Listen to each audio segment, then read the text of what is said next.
Subtlety isn't one of our generation's strongest points. The Indian youth today, they wish to stand out. They want to drift away from the mundane and plain Jane offerings even while buying something as simple as a 125cc gearless scooter.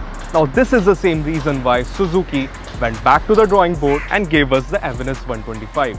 Now the Suzuki Access 125 already had a potent motor to begin with, but what it lacked was funky clothes to captivate the younger minds of our country. Now this is where the Avenis 125 fits in. Welcome to BBC Top Gear Mag India. This is Anand Pandey and we have been putting the Avenis 125 through its paces to figure out whether it is here to cause a ruckus or will it get lost in the jungle that is the Indian two-wheeler market.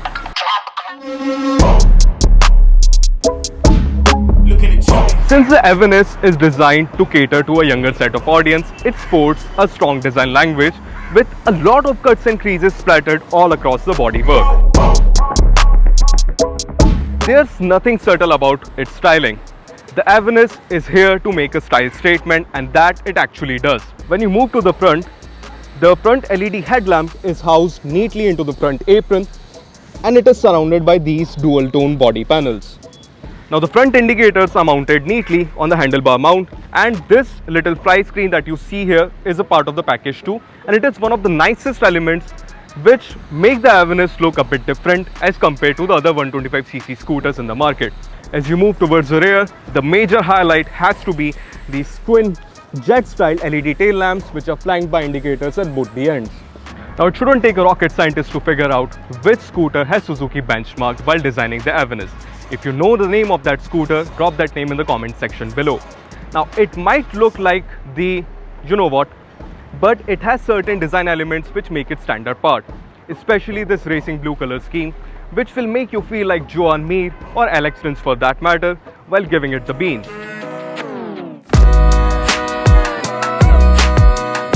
The Suzuki Access 125 always needed an athletic wardrobe to go along with its powertrain. Although the same 125cc engine also powers the Access 125 and the Bergman Street, it fits like a glove when it comes to the Avenis. Backed by healthy performance figures of 8.7 horsepower and 10 Newton meters of twisting force, the Avenis is quick on its feet, just like the Access. Holding 70 to 80 km per hour on the highway is an absolute breeze. Japanese wizardry takes a lead here as the powertrain is utterly refined. However, since it is being positioned as a sportier offering as compared to the Access, we wouldn't have mind having a little more performance on tap at the cost of refinement. Since the Avenis uses the same frame, suspension, brakes, wheels and tires as the Access, the overall riding experience is quite familiar. It rides well and is quite absorbent while dealing with Mars-like surface that we call our roads. Just like the Access, it handles pretty well too and remains planted while leaned over. However, fatter rubber and a 12-inch wheel at the rear would have made the Avenis a lot sportier. Call it missed opportunity or sticking to the same formula, but the Avenis could have been a little more. The riding position is more or less similar to the Access as well. The floorboard is roomy enough and tall handlebars don't foul with the knees. The Avenis scores high in terms of practicality too, as it gets decent space once you pop open the seat, and there are two glove boxes neatly housed behind the apron too. To give your devices charge on the go, there's also a USB charger at the front. A Bluetooth enabled fully digital instrument console also shows average fuel economy, which is a welcome addition and ups its practicality quotient by a fair margin. Now in terms of pricing, the Avenis costs almost the same as the TVS Ntorq Race XP and a few thousand rupees more expensive than the Access 125. The race edition that we have here today with us will set you back by around 87,000 ex showroom. Now we have been riding the Suzuki Avenis 125 for the whole day, and the core idea behind this whole drill was not to just review this scooter but to find out whether it is the best 125cc sports scooter in India. And after riding it extensively, we believe that it is right up there.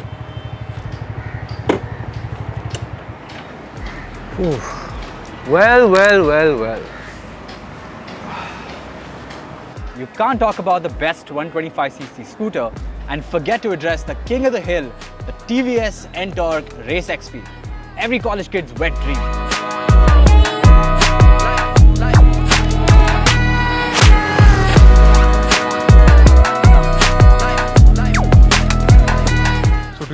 believe that this won't be able to use up that? Perhaps it could. I mean, it does bring a lot to the table, but I do feel like they each have their own to offer to a different sort of crowd.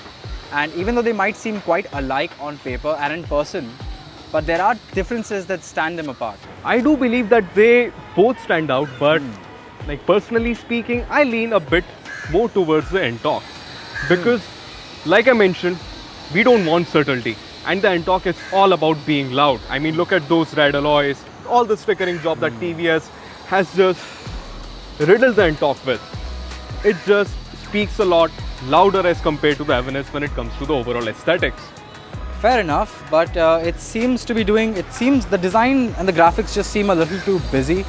Even though I like the fake carbon fiber, it does give it sort of layers to it. Yeah. But I feel like there's too much stickering happening, and I get it that this is the Race XP and you would want it, but maybe a cleaner design would have been nice. Like, it might not be to everyone's taste, but this actually is.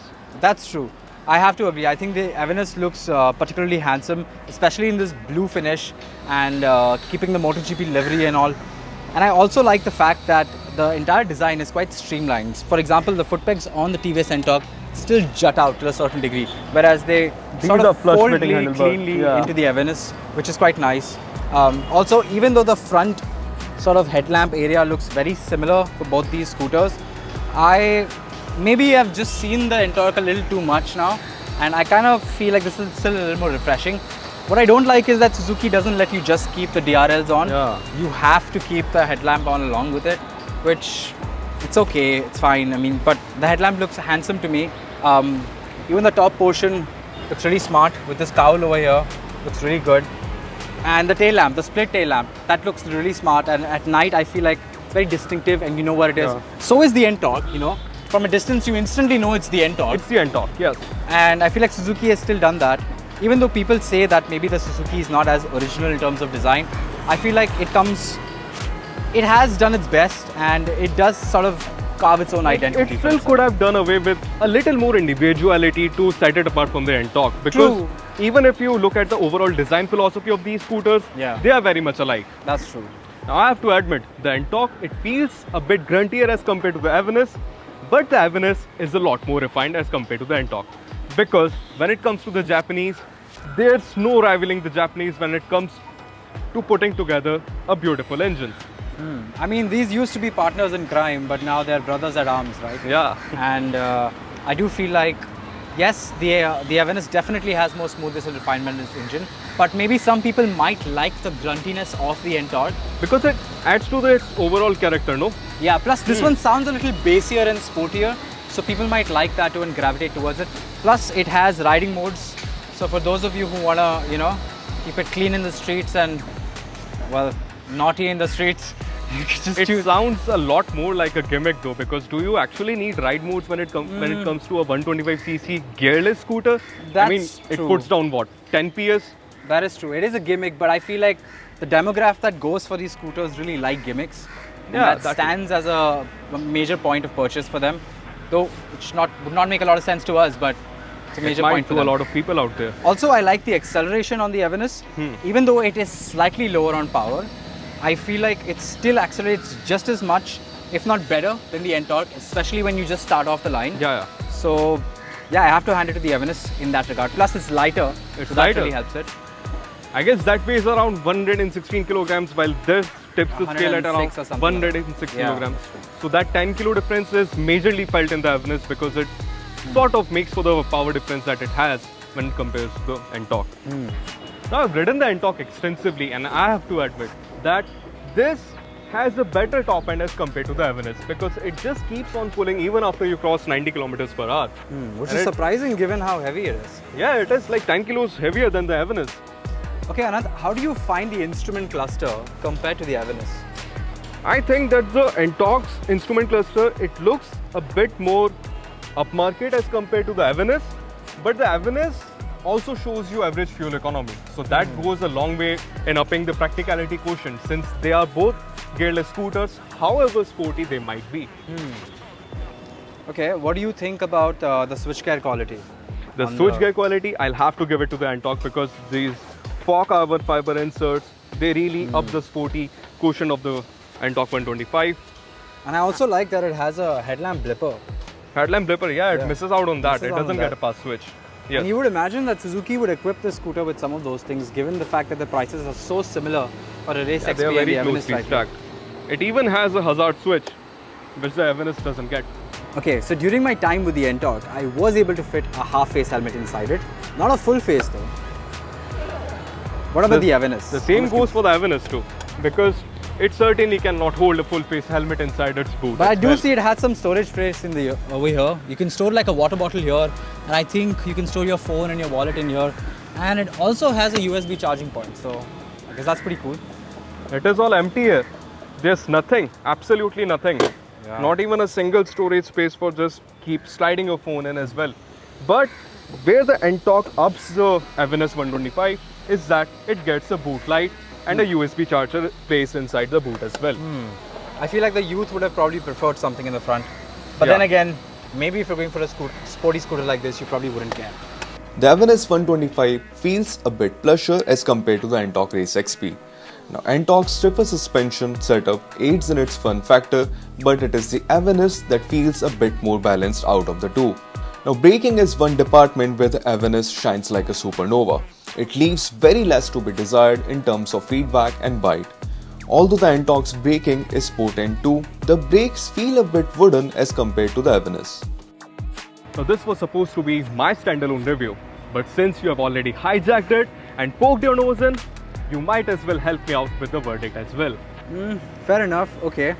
If I had to pick one of these, I think I would go with the Avenis because I think it has a better balance of things. It brings good performance to the table. It has good practicality. It has good ride quality, good brakes. Overall, I just seem to like this scooter better, and I like the blue finish on it. So yeah, I guess the Avenis is the win for me. So I absolutely hate to agree with you on this, but I'll side with the Avenis as well. I mean, sure, the Ntorq looks a lot louder, packs more features, feels a lot gruntier as compared to the Avenis, but like you mentioned, it feels like a more balanced scooter out there. That's true.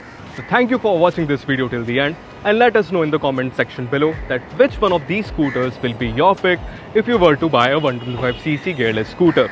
Don't forget to like, share and subscribe to Top Gear Mag India. I'll see you around.